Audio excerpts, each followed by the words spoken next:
Hello, dear students. This video is to cover the topic of research problem formulation.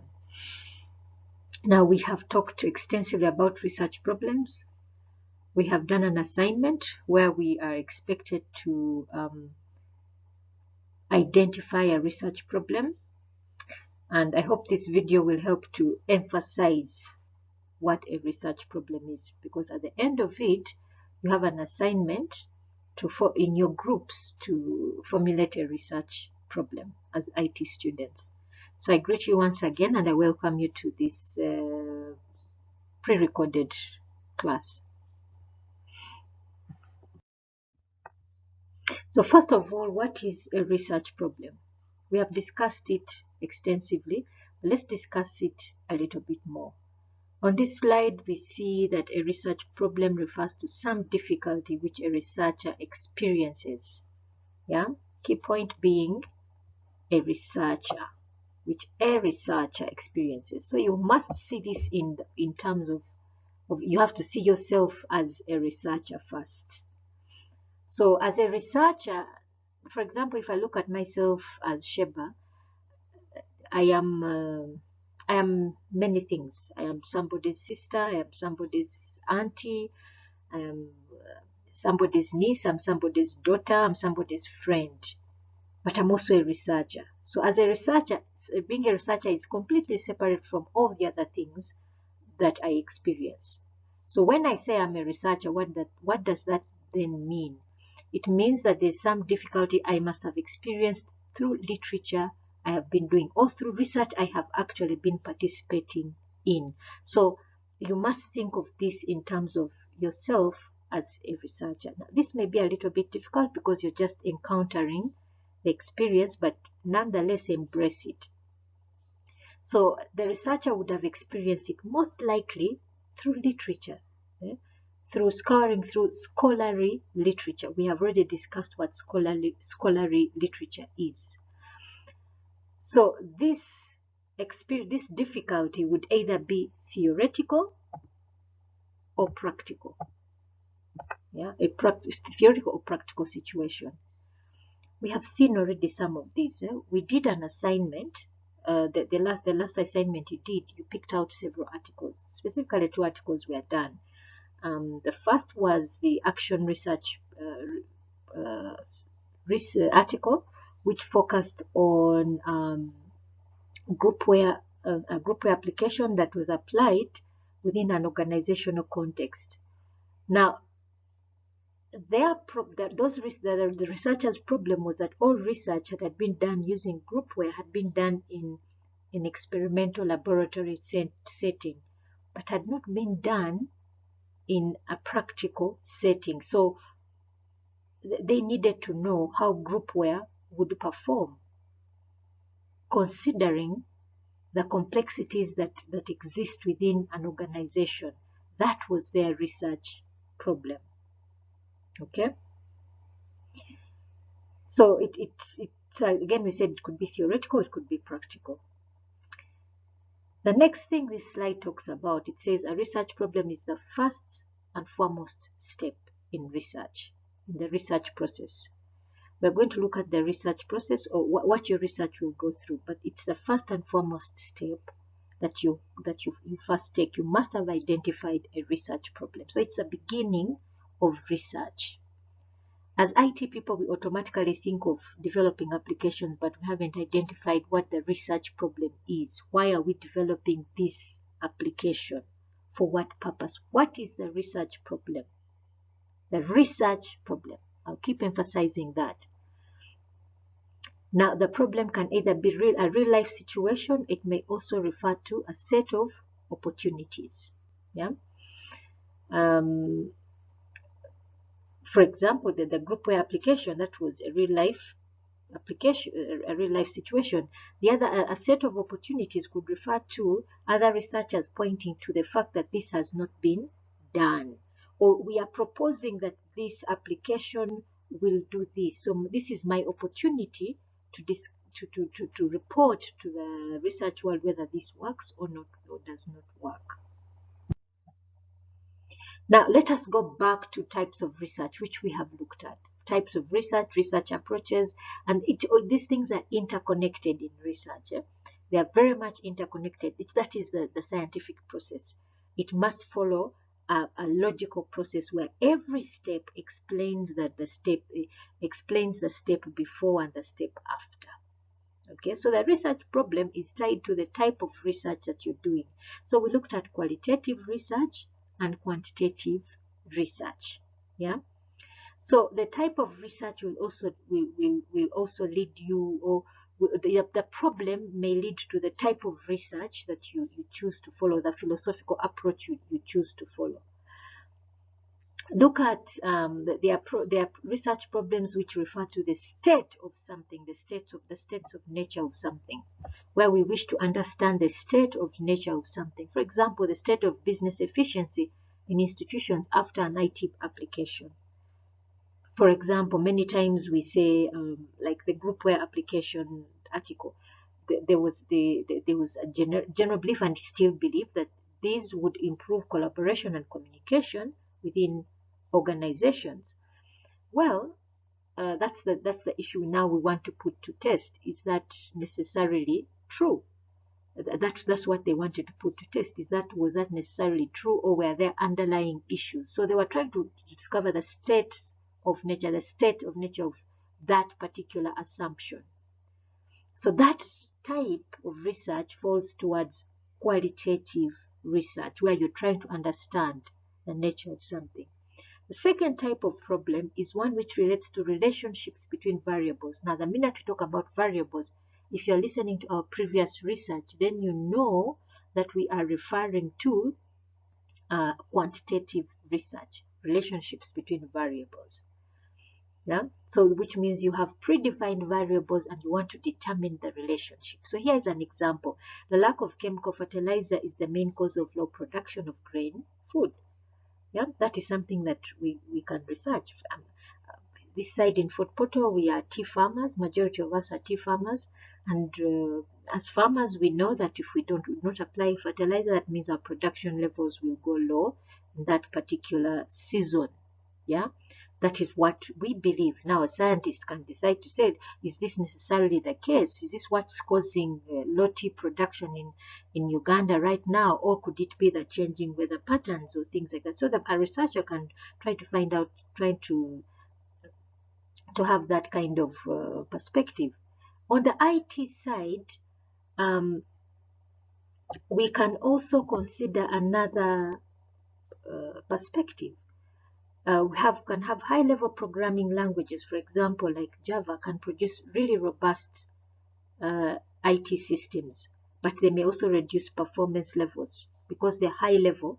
They can produce robust systems, which means they can withstand the test of time. But in terms of speed, the ability to give us speed may not be so, because they are quite heavy as languages. So someone can decide to say, let me go and carry out a research on different applications or systems developed by, maybe one developed with Java, another developed with Python, another developed with JavaScript, and I test, another with PHP, and then I test to see performance levels and robustness. Those two variables, performance levels and robustness. Yeah, that is a tip. That is now quantitative research. If you go back to the earlier discussions, you'll also find out what those things are. Please keep going back to try and read those types of research. Go back to the articles, look for more articles, look for different IT articles on quantitative that have a quantitative leaning, those which have a qualitative leaning, and try and see the difference. So what are the components of a research problem? Because you're going to look for them and you're going to formulate them. It could be an individual or a group or an organization that has some type of difficulty or problem. But this must have been pinpointed from literature. You may observe it in the real world and then you look for it in literature. So some people, some kind of community is experiencing that problem, but that problem must have been identified by other researchers. Yeah. So for instance, the last problem we've had in the whole of the world has been COVID-19. The issue of high infections, there were the high mortality rates, especially when we had the Delta virus. We had the effect of economic impacts on all countries worldwide. We had several. This was experienced by the whole world. We had the issue of the need for vaccines, and scientists went about trying to research to find out a vaccine, and after they carried out the vaccine, they carried out more research to find out the effects these vaccines had on people. So because people were scared that do they have any effect, do they have no effect, and scientists had to bring out the facts that different effects different vaccines had. Okay, so these are some of the difficulties we can talk about. You can also pinpoint other difficulties we see in Uganda now.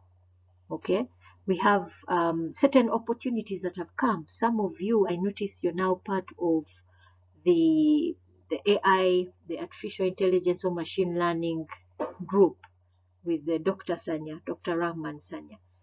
That is a new opportunity that is available for research to see where it can be applicable, especially in our developing context, be it in healthcare, in education, in e-government, whatever it is, we see there is an opportunity that is there.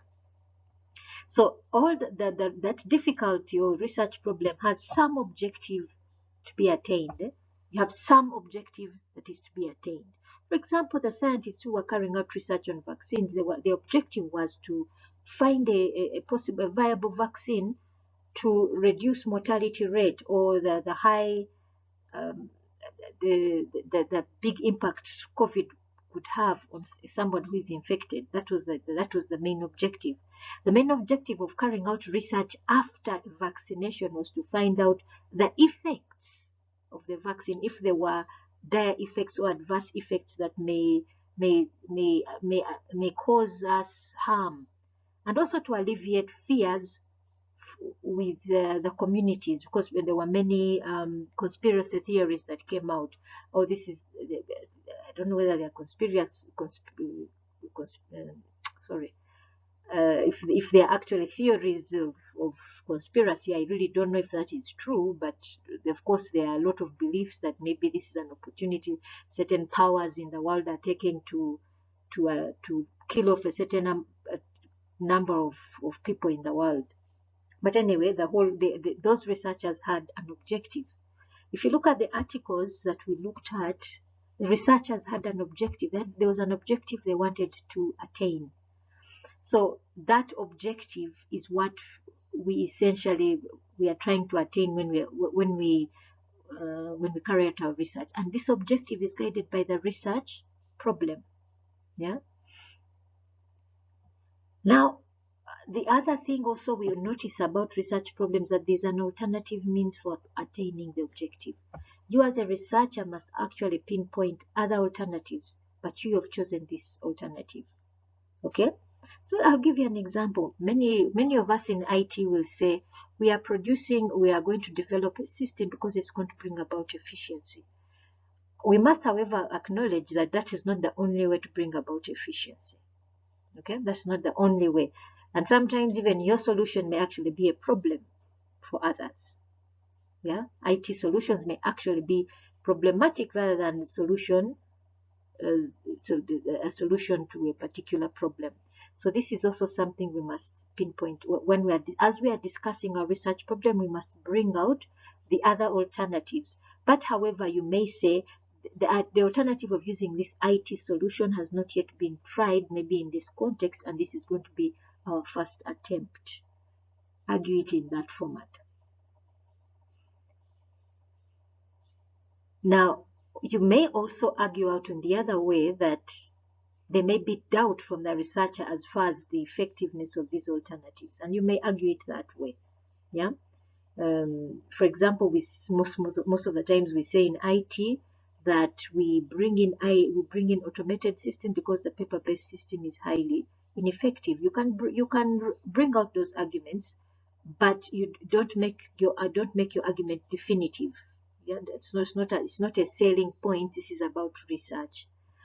Then the other issue is that your problem, the solution you want to, or the objective you want to bring about, is about the environment.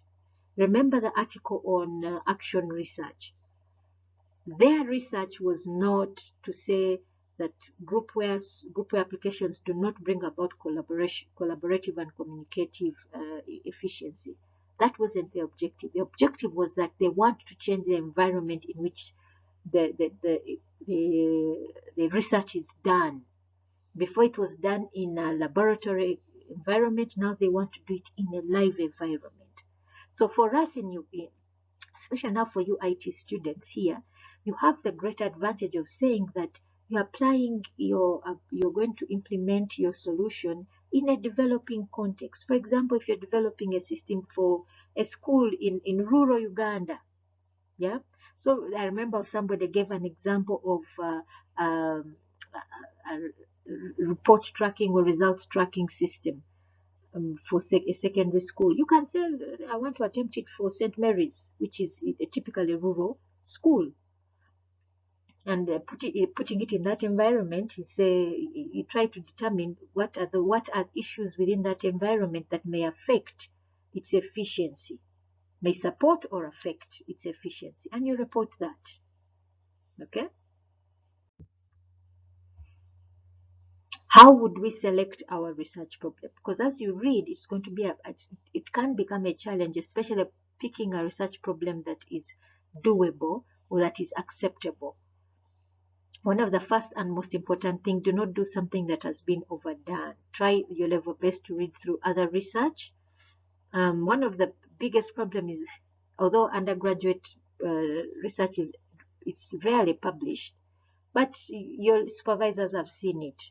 So if they've seen it over and over again, they will probably begin to compare your work, even unknowingly, to somebody else's work. So try to approach something that has not been overdone. Don't be too scared. Sometimes we're too scared to approach something new, and we consider our abilities. You think, oh, I'm not as good as this, I'm not as good as that. No, you never know. So try your level best. You never know what you are attempting. Avoid controversial subjects. Avoid controversial subjects. Now in IT, it's a bit rare to approach a controversial subject or controversial research area, but try your level best to avoid anything that may be controversial. Some problems may be too narrow or too vague. Yeah, it must be clear to you first and foremost, the research. It should be very clear to you before you communicate it. Remember, it is you, the researcher, that is communicating. Select a research area that is familiar and feasible. Okay. It would not be a good idea, for example, for you to think of developing a system for a European context. You're not in Europe, you're in Africa and Uganda, it's specifically. Someone might say, I want to develop a system for the Ugandan army. You already realize the Ugandan army is it's something difficult to penetrate. So think of several things. There are even financial costs you may think about. If something may be too expensive, some time factor is also there. Your level of qualifications as a researcher. So you have to think of several things as you select your research problem. Here are some techniques that you may need to as you develop a research problem. Make a statement of the problem in a general way, in a very general way. When I say general, what do I mean? Many times, one of the mistakes IT students do is to tie the problem to a case study. Yeah, just to take an example, let's say someone who wants to do a reporting system for a school. They would say, we want to do a reporting system for St. Mary's because St. Mary's students are having a difficulty in accessing their reports. That is not generic, that is specific. That's not a general problem. Your problem should exist elsewhere, and you're simply using St. Mary's as an example, as a context or a case study which you are using. So you should be talking generally about the problem of students accessing their previous records quickly and efficiently. Okay, that is their personal data. So they want to access it. So how can they do this quickly, efficiently, and transparently, that they're accessing the correct information and not made up results or things like that? So how can they do that? All types of students in Uganda, we would say. So St. Mary's would be your case study. So first of all, you must be able to make a statement of the problem in a general. This is what we mean in a general way. Yeah, a problem that doesn't exist in a specific context, but generally elsewhere. Understanding the nature of the problem. Yeah, understanding the nature of the problem. This is where it requires you to have done extensive reading about that particular problem, its very nature. Okay, if we were to go to talk to researchers of COVID-19, especially those in the field of viral research, they should be able to tell you so many things about COVID-19 or coronavirus viruses everywhere, because the COVID-19 virus that was discovered isn't the only one. There are many others that have existed before, only that COVID-19 was the first actually discovered in the year 2019. But they should be able to tell us a lot about this COVID-19, its genetic makeup, its origins, possibly even if whether they know them or they have an idea about them, and so many things. So it is a good idea. So even now your problem, you should be able to give a detailed discussion about your type of that problem. So which means you must do quite a bit of reading, especially from scholarly literature. Okay, so this preempts my third point here, is that for you to survey the available literature, scholarly literature. So use Google Scholar, use the UMO library e-resources. Those should be helpful. Developing the idea through discussion. So discuss it with several people, discuss it with your supervisor, with your friends. Try and talk about it so that in your mind you begin to understand it clearly. I did my research in mHealth, using mobile phones in healthcare. And in that time, first of all, I did a lot of research on ICT4D, because mHealth is under ICT4D. I did a lot of research on Uganda's healthcare system. So even today, when I'm just seated in a discussion, for example, with my siblings, I find myself explaining the structure of Uganda's healthcare system, because I really took time to understand the structure of Uganda's healthcare system, because that's where my application was going to exist. So how would we formulate? What are the steps we would take? We would start, first of all, identify a broad study area. Okay. So as IT students, we have several study areas that we have interest in.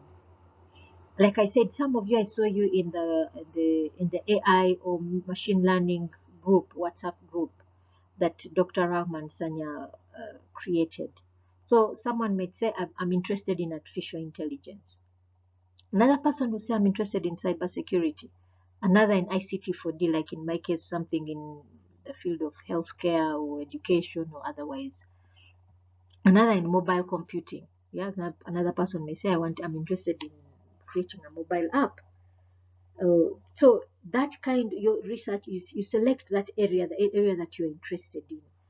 Dissect the area into sub areas. So an example of, if you had Dr. Rahman Sanya's discussion, that first Zoom meeting we had, I think it was about 2 Saturdays ago, and where he talked about the different types of AIs that have been there, deep learning and others. I remember he mentioned quite a number of others. So dissect it into the area that you want to look at. Look at the area of cybersecurity. Someone may say, I want to look at network security, database security, web security, whatever it is, that's the area you want to focus on. And someone may say then, okay, I would like to develop an application with a focus on cybersecurity within the network. Another person would say, I want to develop a secure web application. Another person will say, I want to develop a secure mobile application that is specifically focused on preventing hacking, somebody getting into whatever delicate information you wish to protect.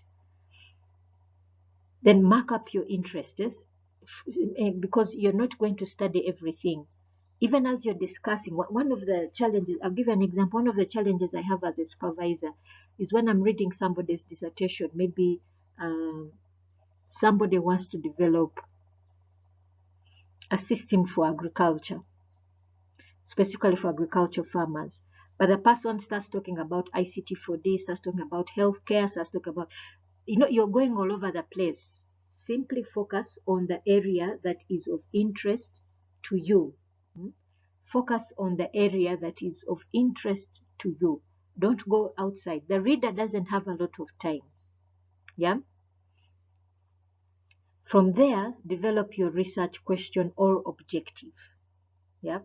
Develop your research question or objective. So we're going to talk about research questions in CLIA and research objectives.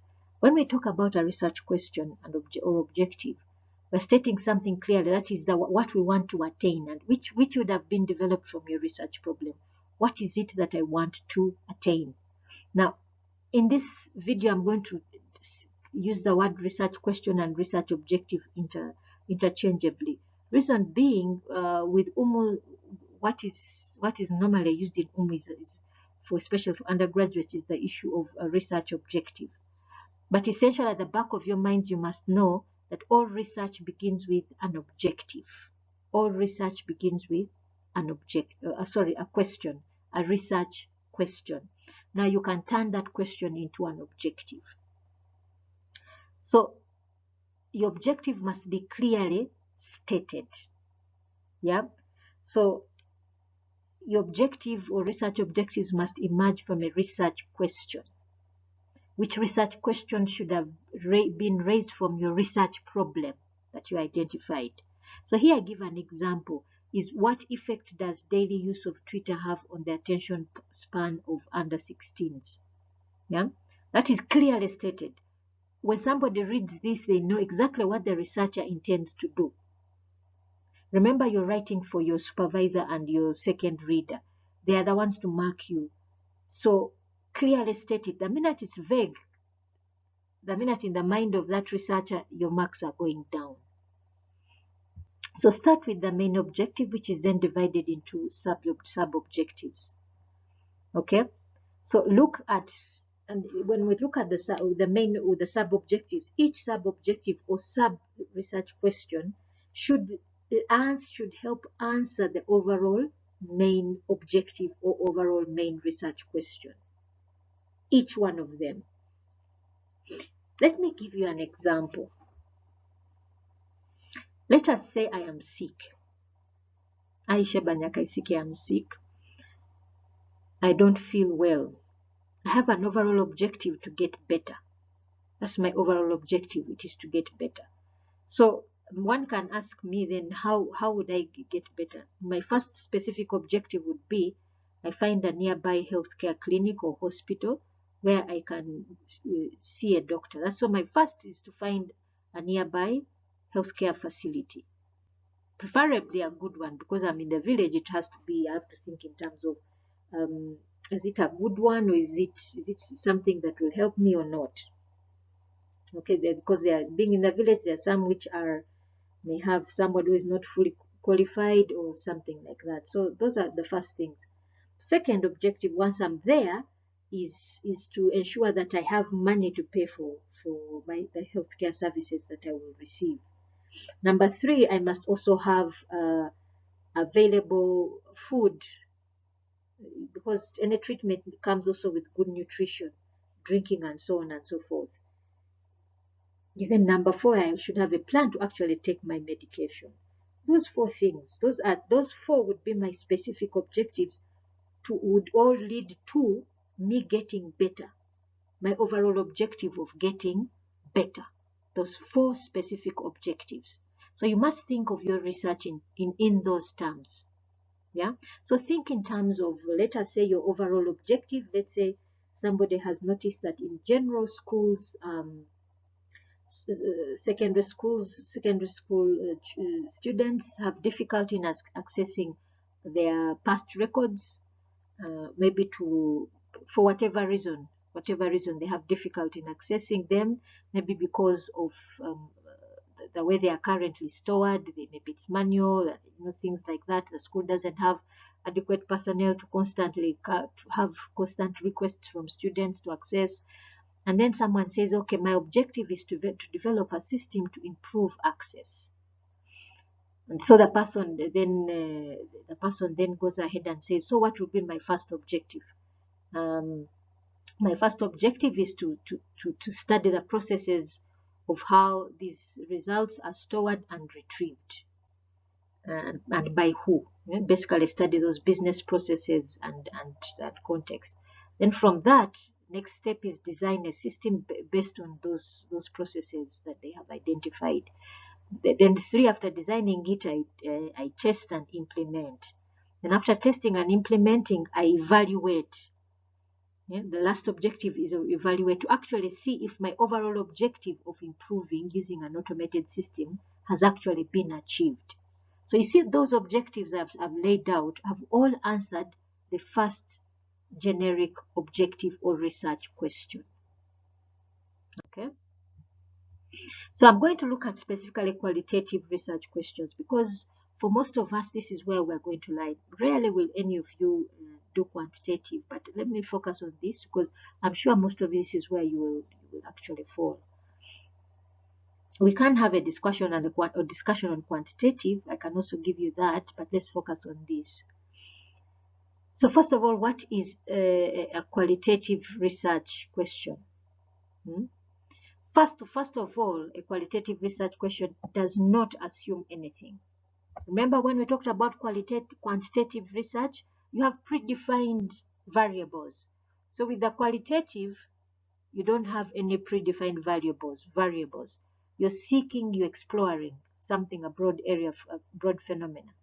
So you have one main broad central question, which is seeking to explore a phenomena.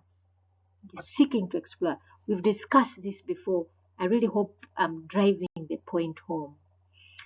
The researcher needs to ask the question, what is the broadest question I can ask in this subject? So usually a qualitative research question starts with what, how, or in what ways. If you start a question with why, that means you're already implying a cause and an effect. Why does this affect this? Yeah, you already have predefined variables. That's going quantitative now. Okay. So here I emphasize this slide emphasizes avoid questions which are looking at cause and effect, influence, cause and effect. So here are examples of some qualitative research questions one can have. What factors would affect the adoption of mobile applications in an organization? Yeah. So take an example. If UMU decided to develop a mobile application for e-learning, what factors would affect its adoption? And you can think of designing one and then implementing it, and then look at what factors would affect adoption. What would adoption of a website affect? How would adoption of a website affect marketing of a school in urban Uganda? So someone could start with a problem saying that schools in Uganda are looking to market themselves so they can improve numbers, because that can improve financial standing, especially for private schools. So one of the ways of marketing is a website, which is an IT solution. So one can say, let me develop a website and then see if it does actually improve the position of the school in the market. Now, what factors would affect robustness of web-based result tracking system in a rural Ugandan school? Those are just examples of qualitative research questions specifically focused on IT. So remember, we had talked about earlier a generic research question or generic objective. We split it into specific research questions. That's what this slide is looking at. So the specific research questions or specific objectives answer the general research problem. Remember these things I'm talking about, because these are things I'll be looking out for in your overall in your group assignments that I'm giving you at the end of this video, and also for your final exam. Your final exam is actually a take home. Okay, so these are things that I'll be looking out. Please remember them and take note.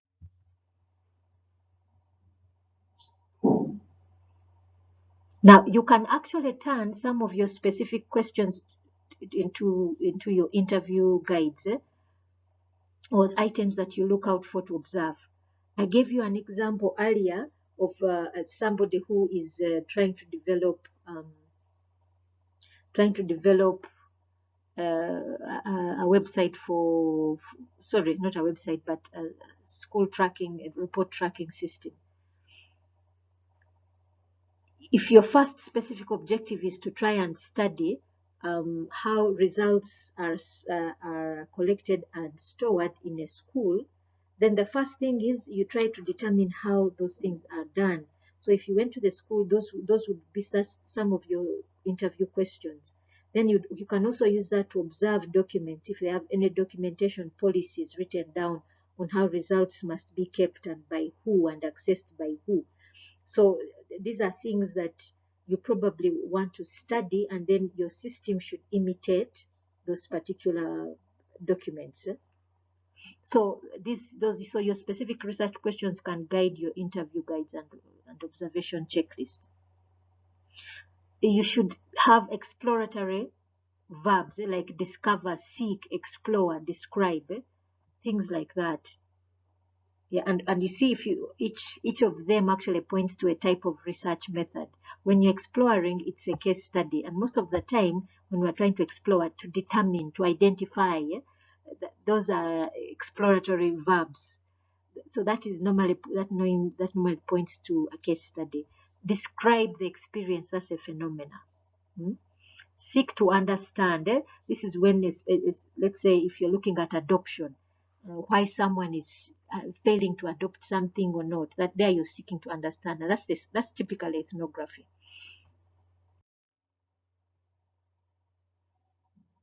Now here are just some common problems that you may encounter together with your supervisor.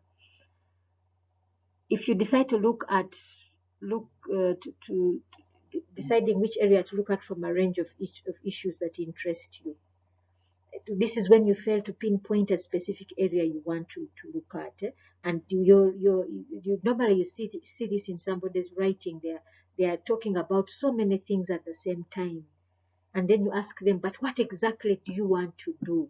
Yeah, all researchers go through this. I remember for myself, when I was doing my research, and I would talk about it, then you'd hear someone say, but what do you want to do? And I was thinking, I thought I told you, but actually I didn't. I was all over the place. I wasn't very specific about what I wanted to do. No?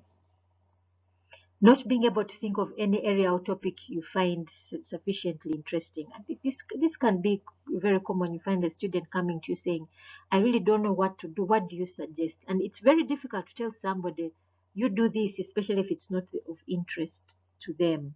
Something must also really pull at your soul. Sometimes we think research is about your mind, but it's really about your heart. Something that is of interest to you as a person, but something that is of interest to you, but now you're turning into something as a scientific, an area which you can tackle with a scientific perspective. Yeah, so all these things, once you discuss them with others, it gets clearer. But one of the most difficult things is when you're not yet sure about the area you want to pinpoint. So just here are some tips again, especially for qualitative research. Anything that comes on this side is quantitative in nature. So if you're not going to look at a quantitative type of research, please don't go for anything that is going to prove, to measure, or that is in form of a hypothesis, an assumption. If you're going to explore, understand, gather participants' perspectives, it's open and flexible. You're really seeking to understand and report back. That is a qualitative type of research. Here are just some questions. If we're looking about qualitative research, how are things done? How do people perceive how these things are done? What factors contribute to this outcome? Meaning you don't know, but you want to seek that what would affect this. In what ways do people view a certain issue or problem? So you can go through any of these and think about, you apply to the areas you want to research.